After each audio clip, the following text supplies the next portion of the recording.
10월 14일 복된 이 아침 하나님께서 우리에게 주시는 귀한 말씀은 사무엘하 15장 24절에서 37절의 말씀입니다. 이때만 인정하면 후세로 일하신다 라는 제목으로 함께 말씀 나누도록 하겠습니다. 이때가 다윗과 끝까지 함께 할 것을 하나님 앞에 맹세합니다. 그런데 여기서 끝이 아닙니다. 사독과 그와 함께한 모든 레위 사람도 다윗과 함께 하는데요. 아비아달도 올라와서 모든 백성이 성에서 나오기를 기다리고 있음을 전하게 됩니다. 제사장 그룹은 다윗에게 하나님의 기름 부음이 있음을 알았고요. 또 확신했기에 그를 온전히 신뢰함으로 지지하게 됩니다. 그런데 사독과 그의 사람들은 그냥 나오질 않습니다. 하나님의 언약궤를 메어다가 하나님의 궤를 내려놓고 다윗을 기다렸다라는 거예요. 하나님의 언약궤는 이스라엘에게 있어서 한 나라의 옥수의 그 이상의 권한이나 다름이 없었기 때문에 이것을 가지고 다윗에게 온 것은 더할 나위 없는 최고의 기회가 되었다라는 겁니다. 너무나도 중요한 것이었어요. 하지만 하나님의 궤를 성읍으로 도로 메어가라고 합니다. 만일 내가 여호와 앞에서 은혜를 입으면 도로 나를 예루살렘으로 인도하사 그 궤와 그 계신 데를 보이실 것이다 라는 거예요. 하나님께 온전히 맡겨냄으로 자신의 삶을 내어드리겠다라는 겁니다.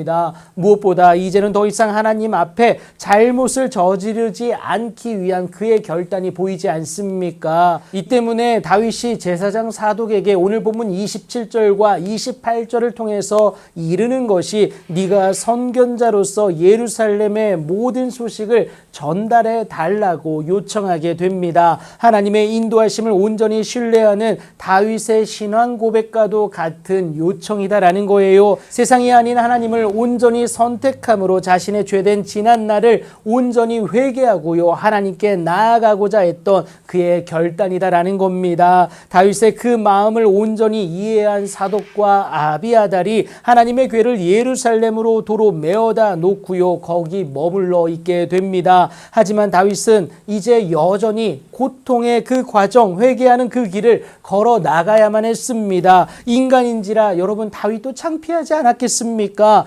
그래서인지 다윗이 감난산 길로 올라갈 때에 그의 머리를 그가 가리고요. 맨발로 울며 가고 그와 함께한 백성들도 마찬가지의 모습이었다라는 겁니다. 그런데 이상하게도 고난은 동시다발적으로 다가오는데 다윗에게도 그 시련의 소식이 전해지게 됩니다. 오랜 시간 동안 함께하고 또 그에게 조언을 아끼지 않았던 아히도벨이 압살롬과 함께 모반한 자들 가운데 있다는 사실이에요. 억울하지만 어찌할 방법이 없지 않습니까? 억울한 마음을 하나님께 토로하는데요. 여호와여 원하옵건대 아히도벨의 모략을 어리석게 하옵소서라며 간구하게 됩니다. 그때에 아렉 사람 후세가 옷을 찢고 흙을 머리에 덮어쓰고는 다윗을 맞으러 나오게 됩니다. 다윗과 함께 하겠다는 그의 의지의 표현이다라는 거예요. 하지만 다윗은 그를 향하여서 오히려 네가 만일 나와 함께 나아가면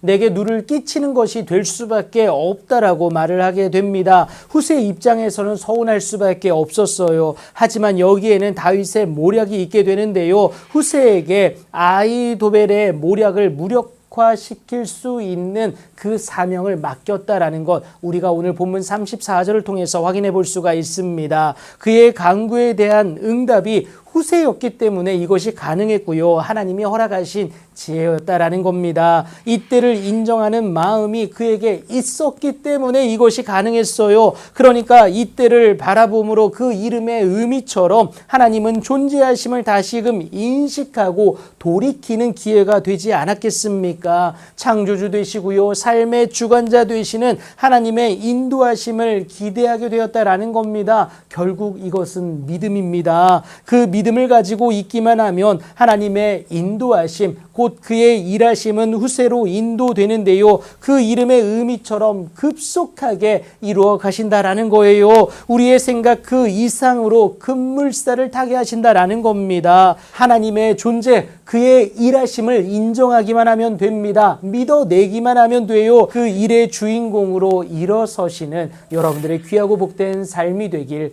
예수님의 이름으로 축복합니다.